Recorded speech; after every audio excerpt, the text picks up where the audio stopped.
But that's not what you've done in the last 4 years. That's the problem. Sure. In the last 4 years, you cut permits and licenses on federal land and federal waters in half. Not true, Governor Romney. So how much did you cut them by? Not true. By how much did you cut them by then?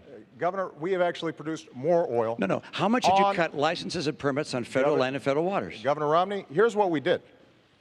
There were a whole bunch of oil companies. I had a question, and the question was, how much did you cut them by? You want me to answer How much did you cut them by?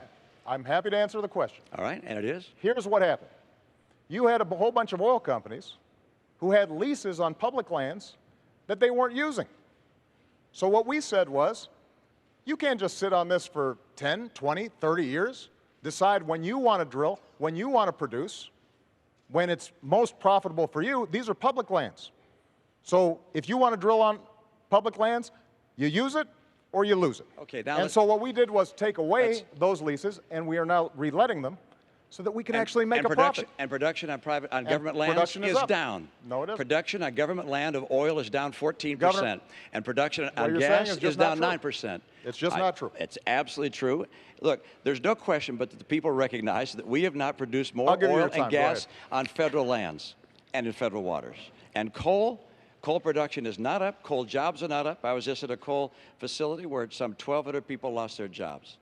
The right course for America is to have a true all-of-the-above policy. I don't think anyone really believes that you're a person who's going to be pushing for oil and gas and coal. You'll get your chance in a moment. I'm still speaking. Well, and the answer is, I don't believe people think that's the case, because that wasn't a question. Okay. That was a statement. I don't think the American people believe that.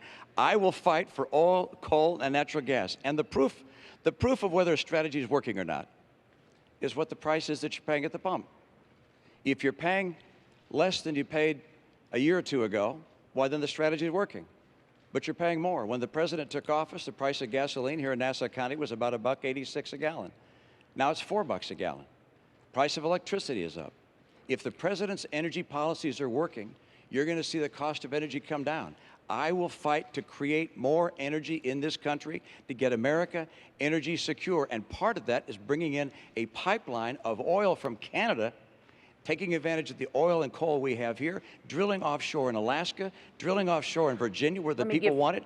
Those things will get us the energy we need. Mr. President, could you address, because we did finally get to gas prices here, could you address what the governor said, which is if your energy policy was working, the price of gasoline would not be $4 a gallon well, here. Think about what the governor just said. He said, when I took office, the price of gasoline was $1.80, $1.86. Why is that? Because the economy was on the verge of collapse.